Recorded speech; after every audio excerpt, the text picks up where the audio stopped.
নিবিড় সংশোধন অভিযান। বিহারে 56 লক্ষ ভোটারকে বেপাত্তা করে দেওয়া হয়েছে। অচিরেই বাংলায় শুরু হবে স্পেশাল ইন্টেন্সিভ রিভিশন অর্থাৎ স্যার। অন্তত তেমনটাই মনে করছে সংশ্লিষ্ট মহল।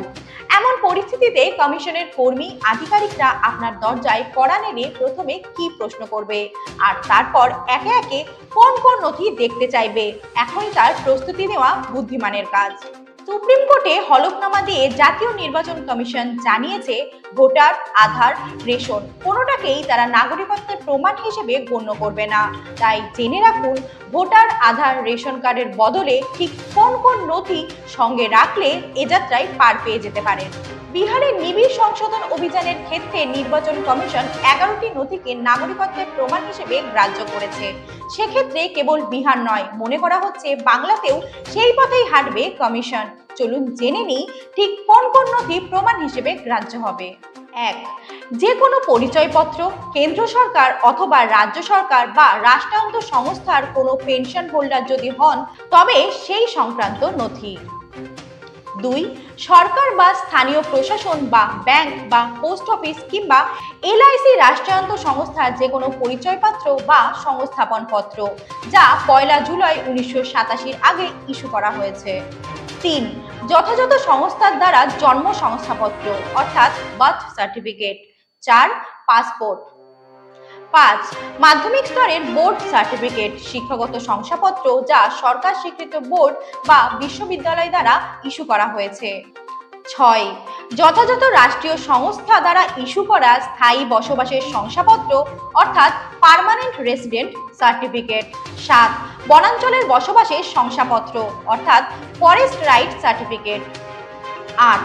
ওবিসি, এসসি কিংবা এসটি অথবা যে কোনো জাতিগত শংসাপত্রে অর্থাৎ কাস্ট সার্টিফিকেট যা যথাযথ সংস্থা দ্বারা ইস্যু করা হয়েছে। 9. এনআরসি যেখানে চালু হয়েছে যদি সেটাও কোথাও থেকে থাকে। 10. সরকার বা স্থানীয় কোনো কর্তৃপক্ষের দ্বারা পরিবারের নথিভুক্ত করা। 11. সরকার কর্তৃক প্রদত্ত জমি, বাড়ির পাট্টা বা শংসাপত্র। আপাতত মনে করা হচ্ছে এই নথিগুলোর মধ্যে যে কোনো একটি থাকলেই নাগরিকত্বের প্রমাণ দেওয়া সম্ভব, যদিও আদতে ব্যাপারটা এতটাও সহজ নয়।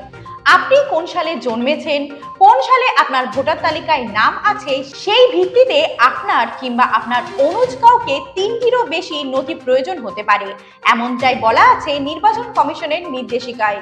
কি সেই নির্দেশিকা? আপনি যদি 1 জুলাই 1987 সালের আগে জন্মগ্রহণ করে থাকেন সেক্ষেত্রে এই 11টি নথির মধ্যে কেবলমাত্র একটি থাকলেই চলবে যা আপনার জন্মস্থান বা আপনার জন্মক্ষণকে প্রমাণ করবে। আপনি যদি জুলাই 1, 1987 থেকে ডিসেম্বর 2, 2004 সালের মধ্যে জন্মগ্রহণ করে থাকেন তবে সেক্ষেত্রে আপনার দুটো নথির প্রয়োজন। আপনার জন্মস্থান অথবা জন্মক্ষণকে প্রমাণ করবে এমন একটি নথি। দ্বিতীয়টি এমন নথি যা আপনার বাবার অথবা মায়ের জন্মস্থান অথবা জন্মক্ষণকে প্রমাণ করবে। যদি আপনি 2রা ডিসেম্বর 2004 এর পর জন্ম নেন তবে আপনার ক্ষেত্রে 4টি নথি প্রয়োজন। প্রথমটি এমন নথি যা আপনার জন্মস্থান অথবা জন্মক্ষণকে প্রমাণ করবে। দ্বিতীয়টি এমন নথি যা আপনার বাবার জন্মস্থান বা জন্মক্ষণকে প্রমাণ করবে। তৃতীয়টি আপনার মায়ের জন্মস্থান ও জন্মক্ষণকে প্রমাণ করবে। চতুর্থটি যদি আপনার মা বাবার মধ্যে কেউ একজন ভারতীয় না হন তবে আপনার জন্মের সময়ে তার কপি, বৈধ পাসপোর্ট ও ভিসা। স্যারের আবেদনের সময় একটি হলফনামা জমা দিতে হবে যার সঙ্গে প্রয়োজন মতো নথি জুড়ে দিতে হবে, যেখানে আপনাকে স্বতঃপ্রণোদিতভাবে ঘোষণাপত্র জমা দিতে হবে যেখানে লেখা থাকবে আপনি আর অন্য কোনো রাজ্যের নাগরিক নন কিংবা আপনি এই ক্ষেত্র ছাড়া অন্য কোনো রাজ্যের বা ভোটার নন। নির্বাচন কমিশনের প্রতিনিধিরা আপনার বাড়িতে কড়া নাড়লে অহেতুক আতঙ্কিত হবেন না। মাথা ঠান্ডা রাখুন এবং বুঝে নিন আপনার কোন সালের কোন তারিখে জন্মগ্রহণ করেছেন। সেই মোতাবেক স্যার হলে আপনার কোন কোন নথি প্রয়োজন সেগুলি জোগাড় করে রাখুন। দেখছিলেন HPR নিউজ। নমস্কার।